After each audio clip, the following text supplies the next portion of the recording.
Take a trip with us to Nilbog. Just promise not to drink the goo. Oh my God! If you get sucked into the Matrix, we will send a phone for you. Do you believe in fate? But every movie has a plot hole, and every hole gets filled somehow. Whiskey, wine, or blue milk. Just don't cut me off right now. We're the Plotaholics, a breakfast club of two. We're the Plotaholics, ripping plots apart for you. Yeah, well, that's just like your opinion, man.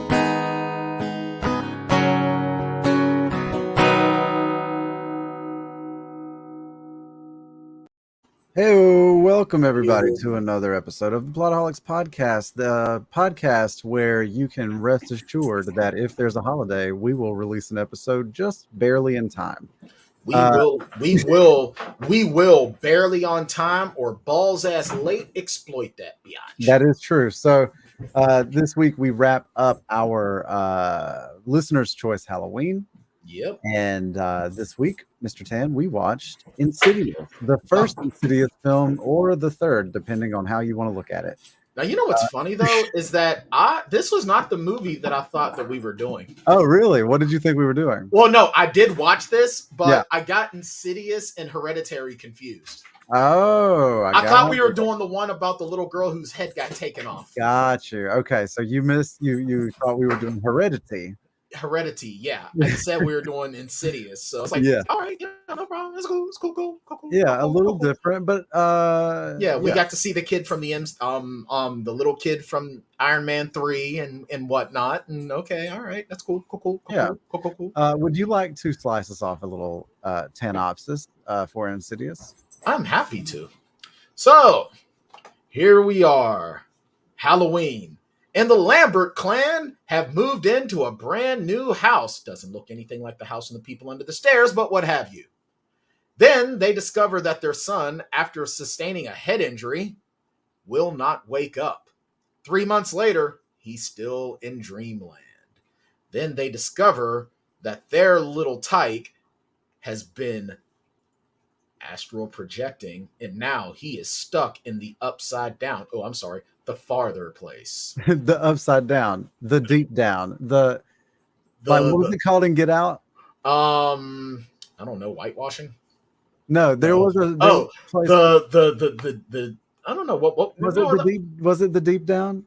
The upside down. I thought it was the upside down. I thought the upside down was in Stranger Things. The sunken place. The sunken place. He went to the sunken upside deep place. Yeah. That was farther away. Yeah, right. Oh man, this movie had so much going. It had a lot going on for sure. There was a lot going on. So where do you want to start? I don't know, man. You know what? I do want to start with the MVP for me, if I may. Yeah. I gotta give some love to Lynn Shay, man. I love this woman. I love her and everything she does. She is this is the first time I've seen her in a straight up starring role. Yeah. But I mean, we've seen her in the original Nightmare on Elm Street. She's been in the film Kingpin, which was totally gross and hilarious. What else was she in? She's been in so much stuff. And I just love her. I love seeing her on screen. I love the presence that she brings. Oh, Magda and Something About Mary. So we've got our Lynn Shay tic-tac-toe. Near. I don't have it set up. Sorry. That's okay. I can do it myself. Near. So shout out to what else has she been? She's been in all kinds of crap, dude. Ouija. She's been in all the Insidious movies. All of them, even though, spoiler alert. Now, did you do the thing that you do? I just watched the first one. Okay. I do. I'm curious because see, here's the thing, and this is what I was telling myself as I watched this. This is Poltergeist 21st century with just like the astral projection aspect being thrown in, but we got astral projection and crap in Poltergeist as well. We just didn't know what it was. Lin Shaye is basically playing the little old lady from Poltergeist's role.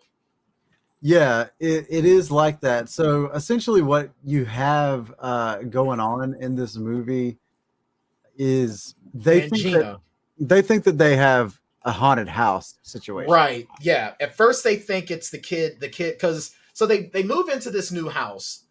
And I even texted you when I first started watching it. Yeah. Man, if I was Rose Byrne, I would seriously just dump the husband and those brats and just change my name to like Mabel Mauve and live in New York City. Because the husband don't seem to want to be bothered. All the kids do is freaking whine. Yeah. Like, she can't find her crap. And then... and I honestly thought that we were getting... what we were getting was the non-found footage version of Paranormal Activity. Right.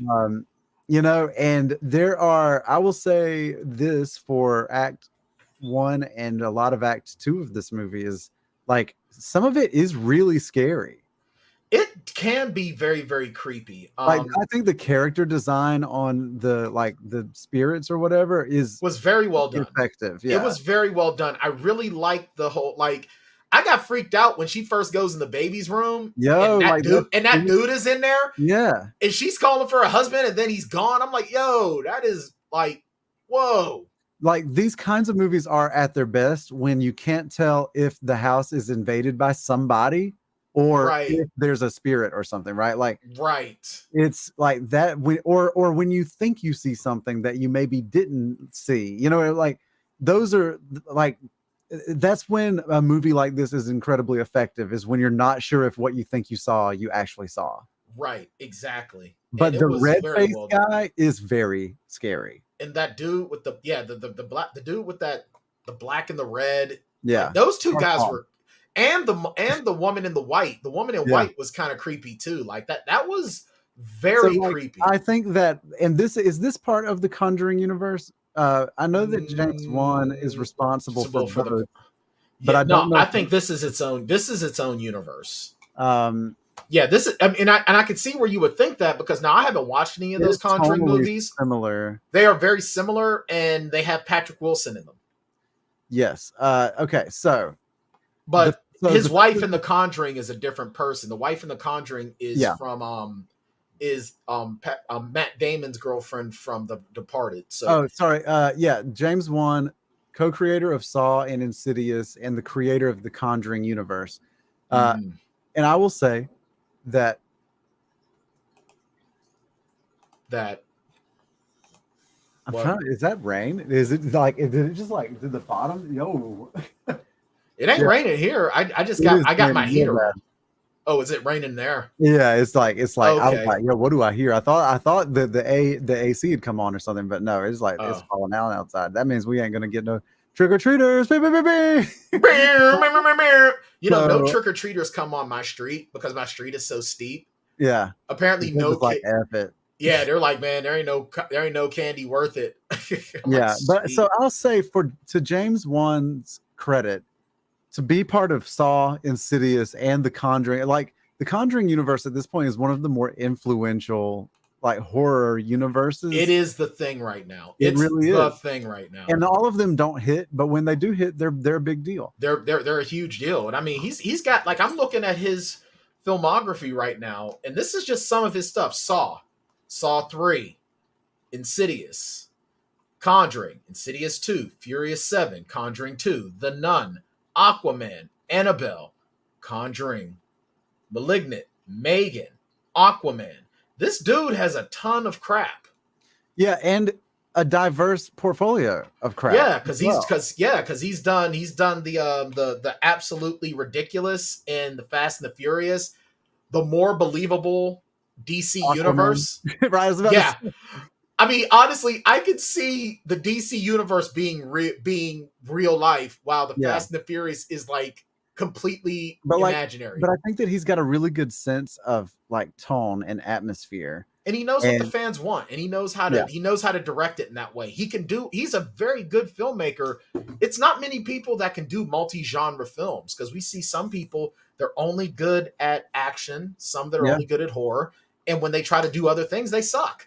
yeah. And now think like this guy graduated uh in 98. Like that essentially is when he became active in the film industry. And Yeah. so in what, 24 years, Yeah. he's just been throwing it down on like some of the biggest franchises out there. Yeah.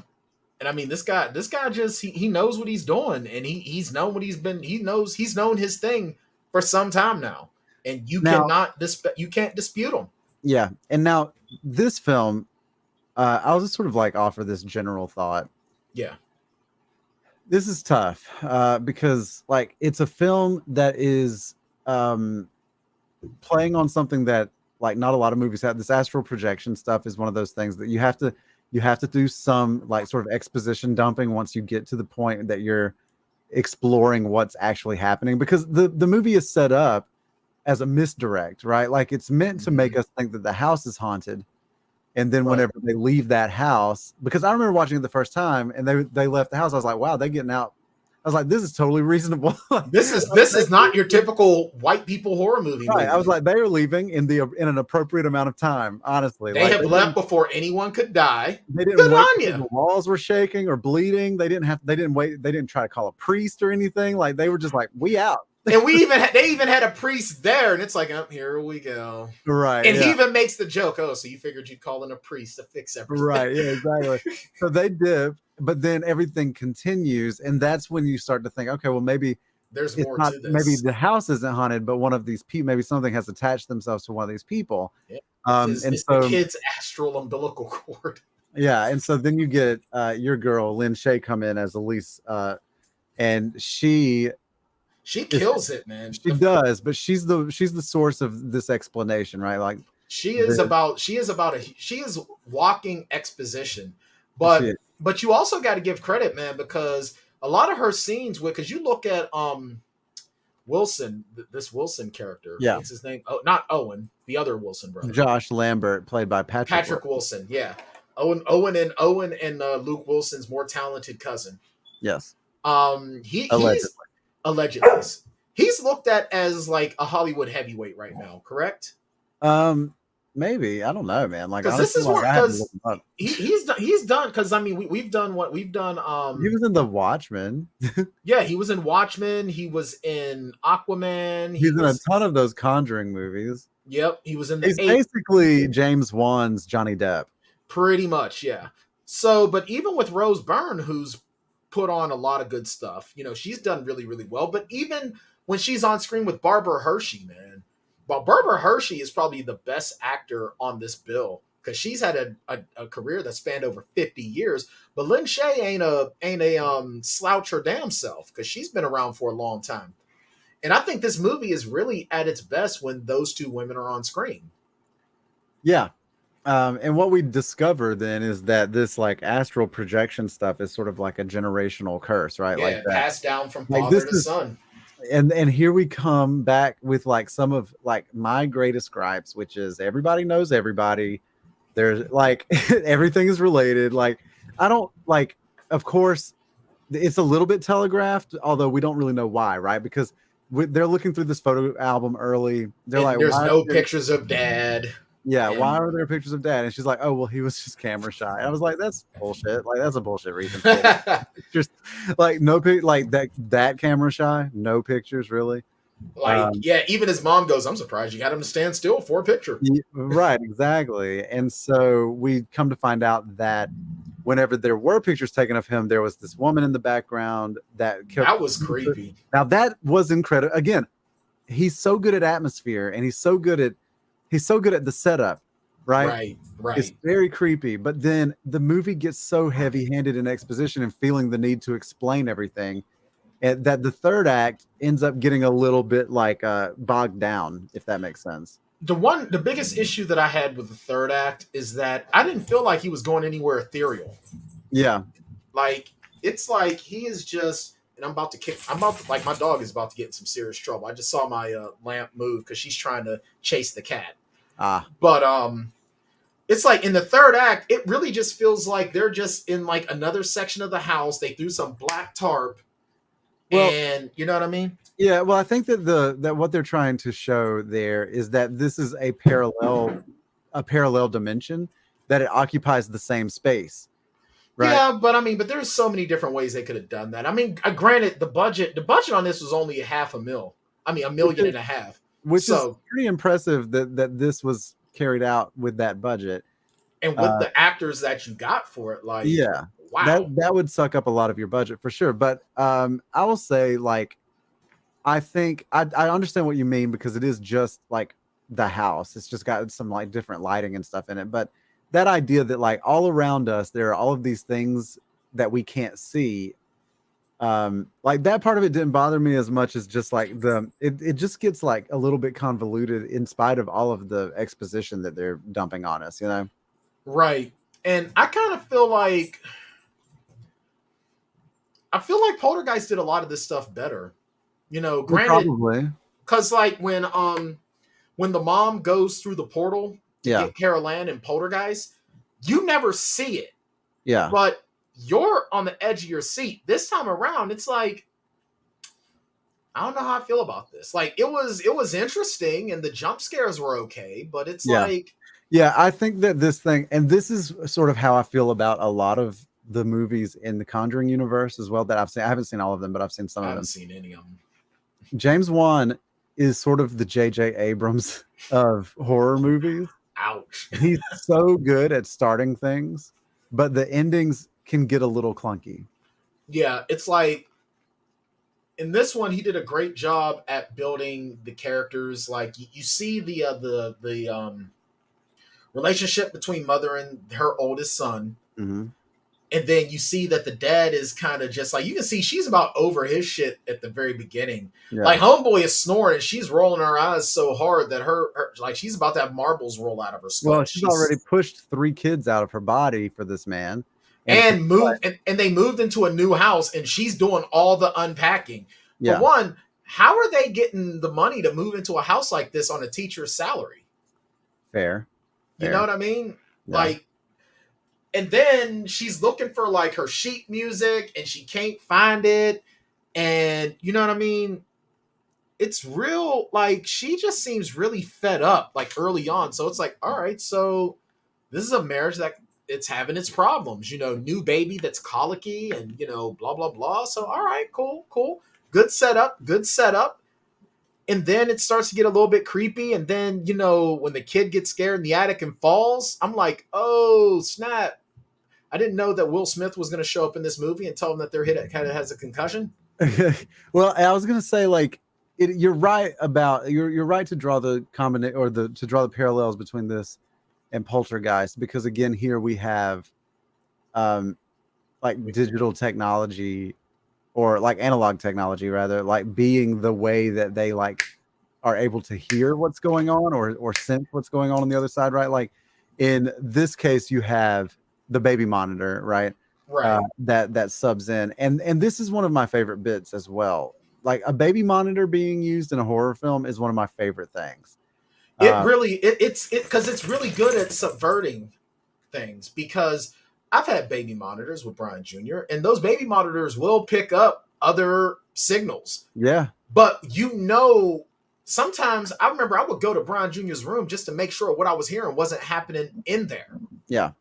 Like, so I really like that. Right. So, that's and it's something that they did really well in Signs, right? When the aliens were invading and they could pick it up on the baby monitor.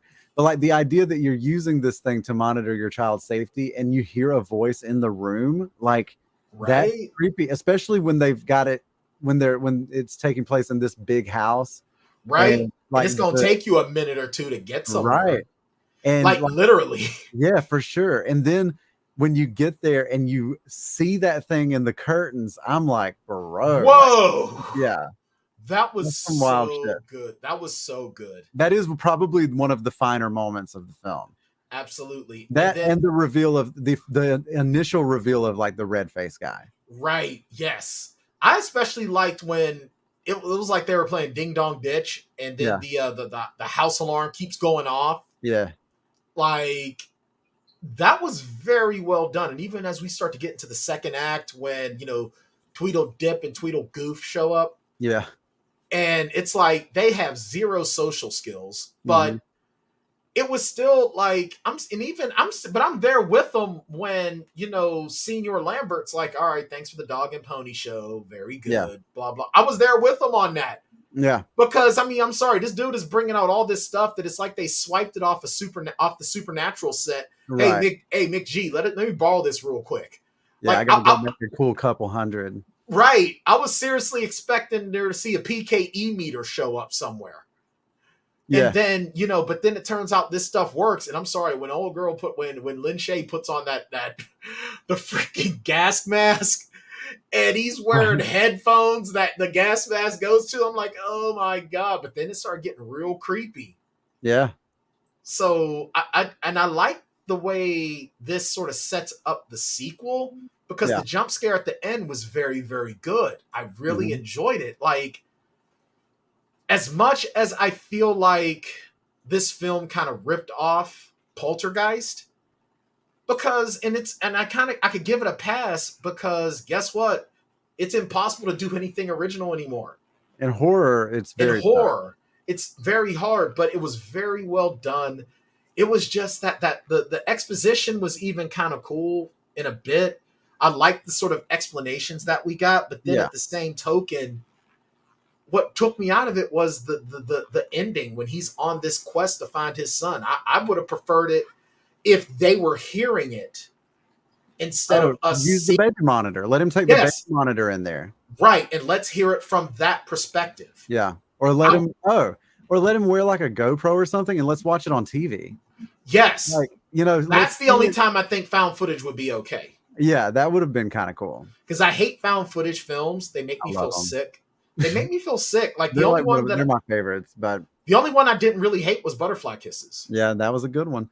But so yeah, also let's talk about Wreck. Let's talk about kids as well, because kids are creepy. Kids are very scary. Dude, the poster of this reminds me of Brightburn. So creepy. Yeah. Yes. Shout out to this kid, man. Young he's Harley, very good at laying in the bed for 2 hours. Ty Simpkins, man. Not many people could just lay in a bed and be useless. Yeah, and he was be a boss at interesting. it. Hey, man, he goes from being a mini Tony Stark to laying in a bed. Way to go, in the 12 years he started working even before Insidious. He's basically been working his whole life, it looks like. He was a baby. Yeah, I'm glad to see glad to see you're taking care of your family there, kid. Yeah. A bunch of he's been in a bunch of the Insidious stuff, and maybe all of them, honestly. He's going to be in the new one. There's a new one coming out next year. He's been in Insidious 1, Insidious 2. Game, obviously. He was just in archive footage of The Last Key. Yeah. But he was in Iron Man 3. He was in Avengers Endgame. No talking. World. So he's obviously been making. He has taken care of his family. He has been supporting his entire family. Good for him. Yeah, way to go, man. Way to support your fam. Dude, how weird would that feel to know that your kid makes way more money than you, and it's like it's because of your kid that you're keeping the lights on? It would honestly feel real good when I was kicking it at home and not having to worry about working. Yeah, that's a good point. Why am I talking shit? If my son were like a musician or an actor, I'd be like, bringing in them chicks, kid. I love you. You're awesome.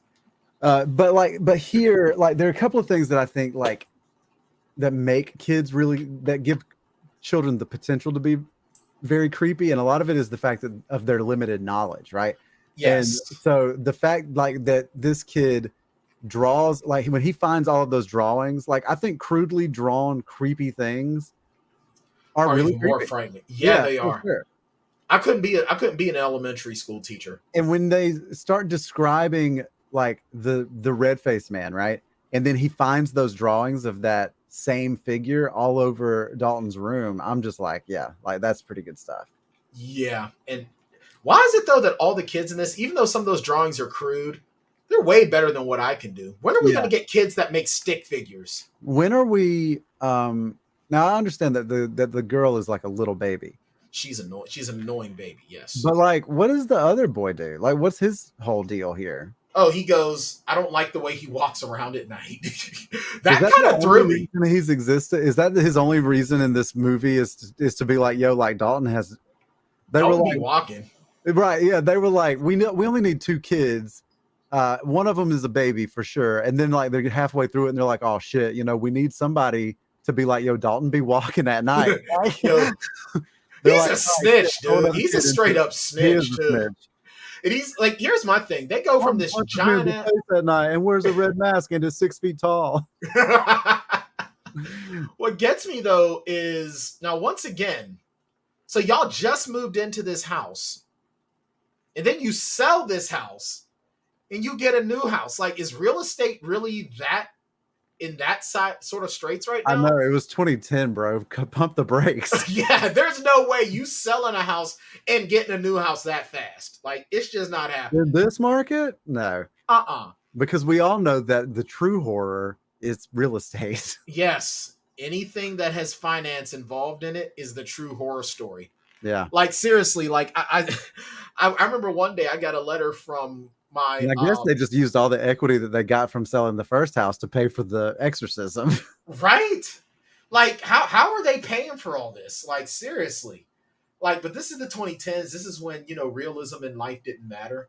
Like, I seriously opened up my... I got a letter from the company that does my retirement. Yeah. And I screamed at the top of my lungs. Sharon comes running in the kitchen. What's wrong? I said, 401k. And she just looks at me and goes, you're an idiot. Although I was kind of being a jerk, it actually went up a little bit. So yay. Yeah. Good for you. Yeah, here's me ready to retire at $6,000. Woo! Nice. Very good. I'm gonna be working until the day Brian Jr. dies. Yeah. Right. So yeah, that's very terrifying. He'll have to weekend at burn easier. Yes, he will. Into the office. The one other thing that really got me about this movie, though, and I touched on it a little bit. Yeah. But Elise's backup guys, her backup singers, so that they're like they're the white ghost busting Belle Biv DeVoe. Uh-huh. Tucker and Dale. No, I'm sorry, Tucker and Specs. Like, there's no one else this woman can hire. Like, there's literally no one else. Here's what I'll say, right? Like, think of every person that you've ever known that was way into paranormal stuff. Enough said. Like, point taken. Because point Wilson. Elise has to hire the people that believe that what she's doing is legitimate, right? Yeah, that's true. And I mean, I like how they show up and they're acting real sketchy. Like, yeah, we're here to weed out the crazies before Elise shows up. I'm like, right. You really? They sent you to weed the crazies out. Bro, because you had weeded yourself out of a prior thing before getting here. Seriously, it's like, bro, it smells like you're wearing crazy for men. I mean, it takes one to know one, I guess, right? Like, they're like, I'm sure, man. I'm sure. Because, wow, like, but they were interesting, though. I mean, they were interesting characters, but I really got this movie to me combines Ghostbusters and Poltergeist, though. Yeah. Because they come out with these paranormal investigating. Like, I was waiting for them to go, it's technical. It's just one of our little toys. Yeah. When the wife asked him, what's this? Like, I was expecting him to go all Peter Venkman real quick. But the one thing about this movie, though, is that it's real straightforward. Like, we're only 30 minutes into this, and we've talked about most of the movie. Yeah, it's a very straightforward film, but it's an hour and 42 minutes. It's very straightforward. Considering how much exposition there has to be to explain astral projection and this concept of the further, which is really just a parallel dimension that is essentially limbo, right? For limbo for spirits, yeah. And they like in this further, there are sort of like there are a couple of different groups of spirits, right? Like some of them are like passing through on the way to the other side. Some of them decide to stay there. in an attempt to come back, because essentially what's going on here is that this red-faced thing, and with Dalton and the bride, right, or the woman in white with whatever his name, Jason or whatever, Josh, like Dave. they were actively trying to possess the body of a living person in I order don't get to why. come back, I right? don't understand why. I just And don't so, get like, it. there is this nefarious thing, and here is, I think, the problem with a movie like this going like this is why Poltergeist does it better. All right, it's that post 2003 desire to over explain every single thing that has ever happened in a movie, right? Right. And so, and in fact, this franchise reeks of that, because after Insidious 2 ends up being a prequel that explores. Well, technically, 2 continues this story. It's 3. It's the other ones that are the prequels. I thought that chapter 2 Chapter 2 explores more about why the lady in white was after Josh. yeah, I gotcha. And then so it kind of takes place in the present and the past. And then part 3 is the straight up prequel. Well, yeah. 3 and 4 are prequels. Because crazy. Yeah. But it's like, and then this new one is going to be a straight up sequel to The Last Key, which was a prequel. Well, no, it's going to be a sequel to chapter 2. And it's going to focus on Dalton going to college.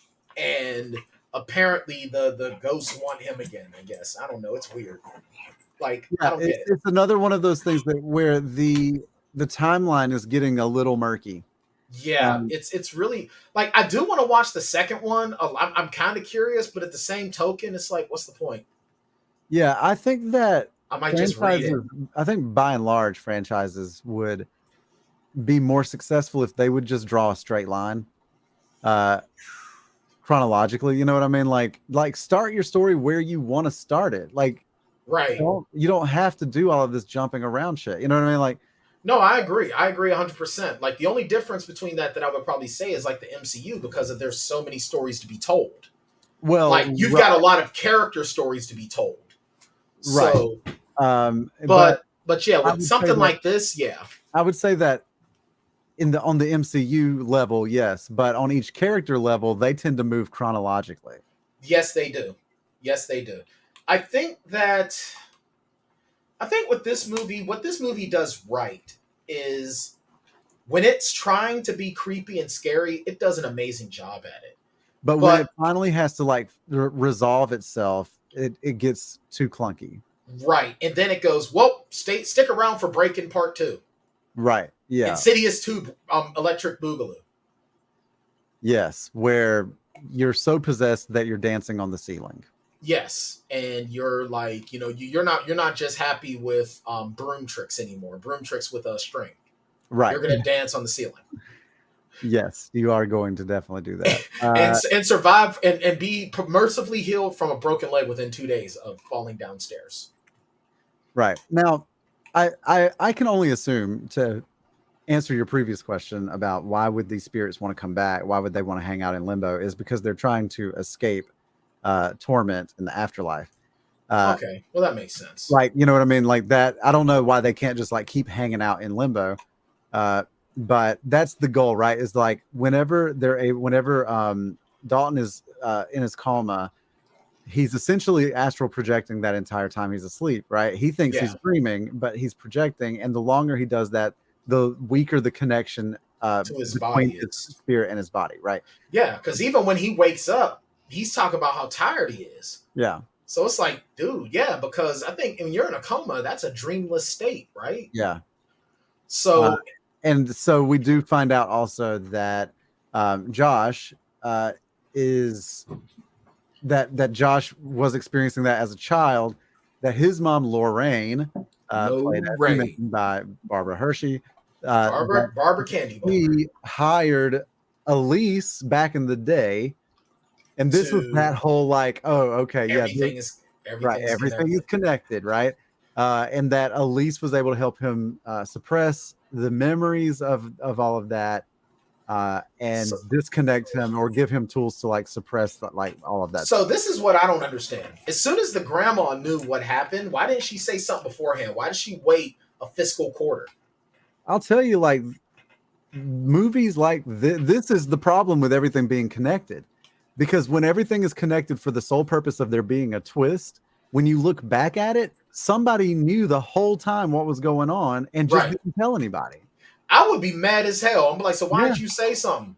Like, I'm seriously about to call my mom because, you know, when he mentioned, oh, you know, I used to have these night terrors about a woman in white. So what? I used to have night terrors. So what? Did my mom have to have Elise come to my house? Right.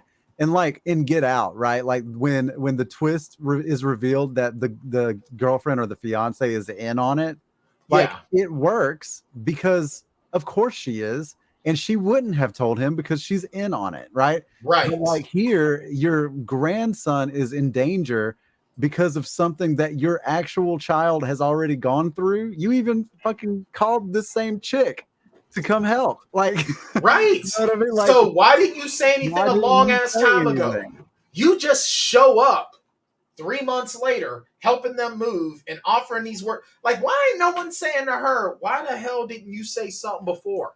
Yeah. Like, what's wrong with you? Why would you not like give us this information previously? Like, Yeah. because seriously, like, oh, and it's almost too late. Well, bitch, if she would have said something 3 months ago, we could have fixed this, Yeah. and we wouldn't be in financial That's it, right? destitute Because now. if the longer he's like, if you think it's even a possibility, right? Because here's something that could have been very interesting, right? Is that mom is like, hey, listen, I know this is going to be wild, but let me tell y'all about astral projection, right? Seriously. Like, at least then they would have had the opportunity to not believe her, but at least she would have done her like moral duty. Right. Now her kid, now her grandchild is potentially going to be possessed for forever and be a blight on humanity. And now your kid is in financial destitute because he bought and sold a house, possessing him and using him to come back. Yeah, and then he bought a brand new house, sold a brand new house, and bought a new house in a horrible housing market. So much money. Yeah, like you have cost, like this family is now bankrupt thanks to you. Like, and you knew this chick, you knew the problem solver from the jump. Right. Something tells me that he should have choked the shit out of his mom at the end. Yeah, that's so rude. I'm not saying that, you know, we at the Plotaholics, it's not that we approve of matricide, but we could understand it in this case. We are honestly two of the first people ever to be anti-matricide, but yeah, I agree. We are strongly against the murdering of mothers, if you will. Murder. Like we do not like murder, but at the same time, every now and then, you know, murder is necessary. It's important to acknowledge that sometimes murder is necessary. Yeah. See Norman Bates. Yes. See also Norman Bates. Like, so really, technically, Lorraine is the villain here. Yes. Yes. She's guilty by omission. Yes. Yeah. I mean, look, you can't blame the spirits. They just don't want to go to hell. Maybe Lorraine. Oh, now here. Oh, walk with me down this path. All right. Oh, I'm excited to walk with you. If this is a generational curse, yeah, maybe Lorraine has been possessed successfully by one of these alternate dimension people, and that's why she's withholding information. So then why does because she's trying to use them to get her friends through. Oh, but then she got Elise to get rid of the woman in white because she wasn't like she wasn't down with her. Right. So the woman in white was the bride of the man that she married. And okay, all right. Well, apparently you find out because I actually read the synopsis of the other ones for the one. Apparently, she's the mother of a murderer. That a murderer. She was the mother of a murderer who murdered her, and she's trying to get in white. Yes. Okay. And so she was tied to Josh trying to come back after her son murdered her. Oh wow. But she was basically, that's Norman Bates's mom. Okay. She's basically Norman Bates's mom. Gotcha. So Norman Bates's mom was trying to use a young Patrick Wilson, the older cousin of Shane Wilson and Luke and Owen Wilson, I'll tell you, to come back. all of this makes so much sense. I followed every word of it. I wanted to say that this movie is enjoyable. It's fun to watch. Yeah, it's not terrible. It's a fun time. I'm more excited about the prospect of the recently announced Velocipaster 2. Yeah, but it's not called Rabidactyl. So No, I'm a little bit we don't know what disappointed. it will be called. We don't know. I'm still hoping. I'm still pushing for Rabidactyl. But I'm excited that it's coming back with the original cast.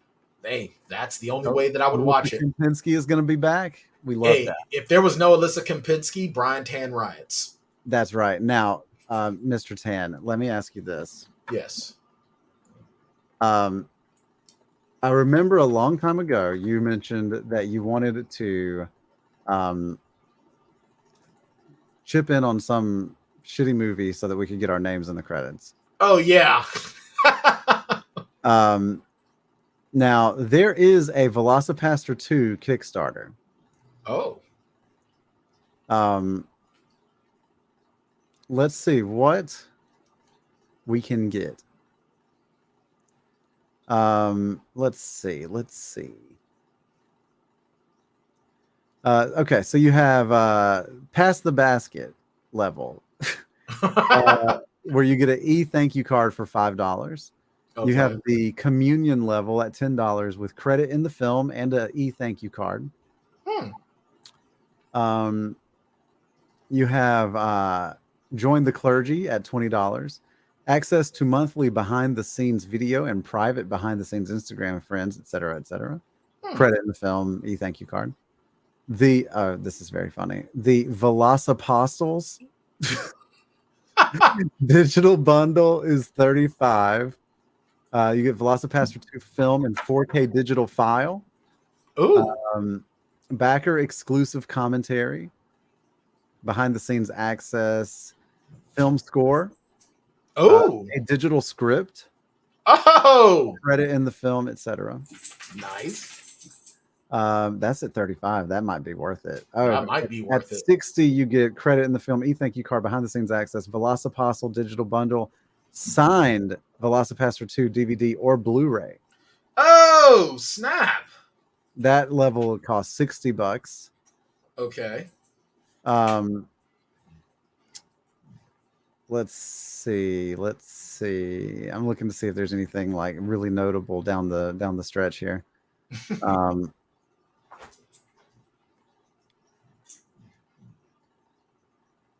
Oh wait, what is this? This is so much fun. I'm on pins and needles right now. I'm more into this than I was the movie. All right. So apologies to James Wan. $5,000. Oh, for the Body of Doug level. One of a kind screen used prop. If it's not the dinosaur, I send it back. I don't know if I'm that interested in putting in, like, I'm not that interested in it for like $5,000. Oh, no. But yeah, I mean, like, they're doing like private screenings and shit, but for like higher prices. But like $60 for the Blu-ray, I could do that. Yeah, credit in the film. I'd be all for that. Yeah, something to think about. Anyway. You know what? I'd be willing to go halvesies on it just to get the credit, get the film credit. Yeah, but would we be Shane Tan or Brian Wilson? Just the Plotaholics. Plotaholics. Just be produced by the Plotaholics. I like that. But anyway, let's see. Insidious was made, as you said, on the budget here. Oh, that's the film series. Sorry, let me go back over. From what I'm seeing, courtesy of Wikipedia, it's a budget of 1.5 1.5 million with a 99.5 million box office, which is big. No wonder they wrote this guy a blank check moving forward, you know? Yeah. I mean, and that's probably why this dude ended up directing Aquaman. Yeah. He directed Aquaman, and why Patrick Wilson is in Aquaman, because he's in everything this dude does. Like, this dude loves him so much. Yeah. Then let's see. Insidious currently sports a 66% on the tomato meter, 176 reviews, and a 62% audience score. And I think seems about that's right. probably about fair. But let's get That's Smiley in here and see what's up. And Yep, let's do that. The Plotaholics rating system for the movies is a pretty simple system. Basically, they rate movies based on how many shots it takes to get through them. So if you got a good movie and you get through it all the way sober, then it takes 0 shots to get through the movie. And then if you got a really bad movie, then it could take up to 5 shots to get through the whole thing. I think you can try to figure out the middle part yourself. So, what can I get you? well, Okay, you go first this time. it's the first half is so good and so compelling and interesting and creepy. The last half, not so great. I give it 2 shots. It's a good time, but it's not without its problems. I'm gonna give this a 3 shot. Am I ever gonna watch this movie again? Probably not. But I mean, it was cool. It was cool for what it was. It did have some creepy spots to it. I agree 100%. The first half is some amazing storytelling. Yeah. But once we started getting the super dump of exposition, as much as I love Lin Shaye in this, it just really hit the brakes. Yeah, it's like we really got like all the things that this does right. Poltergeist did it better. Yeah, And all the things this does wrong, Poltergeist did it better. Which is why Poltergeist is a masterpiece in horror. Indeed. Even Poltergeist 2 did an amazing job compared to this. Even Poultrygeist.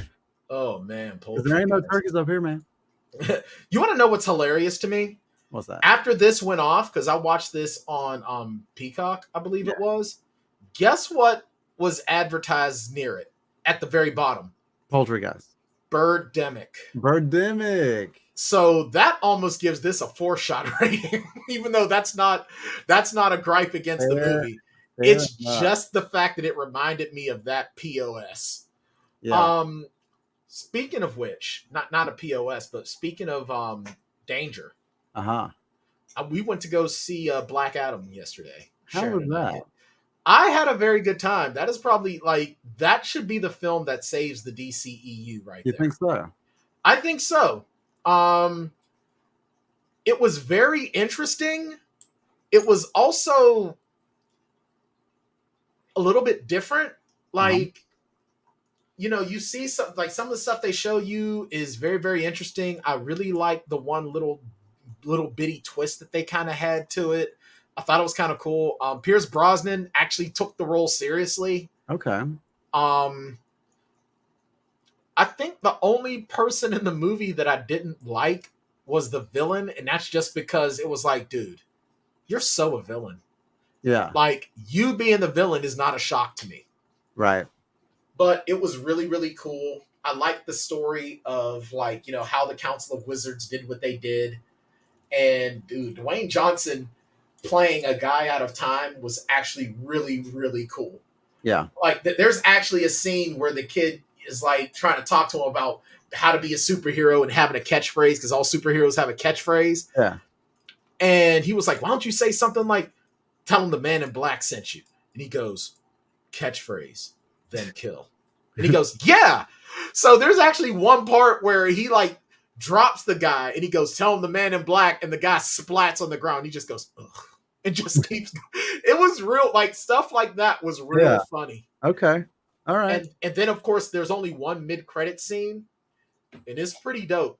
Yeah, well, we all know what it is. So yeah, all right. So it was dope to see. It was real dope to see, especially when you know that Black Adam could put it on him because he's a weakness to magic. Yeah.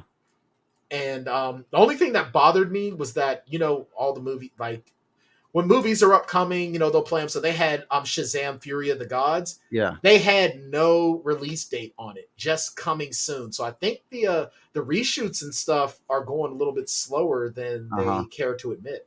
Gotcha. But I also liked Black Adam better than this too. So Brian, the only thing that we have listed on our podcast recording schedule forthcoming is something that we had discussed. And I don't think we ever put it on a month, but there are four films on the list, and there are 4 weeks in November. We were doing comedians doing serious roles. I like that idea. Let's run with that since we haven't had a chance to talk about. Yeah, and so that'll start next week with Stranger Than Fiction, which stars Will Ferrell. Stranger Than Fiction. Okay. All right. Cool. Yeah, it'll be Stranger Than Fiction, Eternal Sunshine of the Spotless Mind, Mr. Church, and Reign Over Me. Nice. So we will start that next week. Next week. Yeah. Holy crap. We're already. Thanks everyone for making this year's Listener's Choice Halloween so much fun. You guys picked some home runs. Can't wait till next year because every year we keep the same list. We just rotate out whichever ones you choose here, yeah. You know what? I'm going to start campaigning now for The Blob 1988. Yeah, you've had that one on the list for a minute. Yeah. Hey, we got to do one of yours. So for me, yeah, I still have two on there. The original Return of the Living Dead and Blob 1988. So yeah, right. I'm just taking the ones off that we did this year. So all right, so we're doing what's it called again? Some kind of wonderful Stranger Than Fiction. Oh, okay. How did I get that so wrong? No idea. Some kind of wonderful. But anyway, that's what we'll do next week, and we hope you have a lovely week, lovely Halloween, and we'll talk to you soon. See you later, guys. Take a trip with us to Nilbog. Just promise not to drink the goo. Oh my God! If you get sucked into the Matrix, we will send the phone for you. Do you believe in fate? But every movie has a plot hole, and every hole gets filled somehow. Whiskey, wine, or blue milk. Just don't cut me off right now. We're the Plotaholics, a breakfast club of two. We're the Plotaholics, ripping plots apart for you. Yeah, well, that's just like your opinion, man.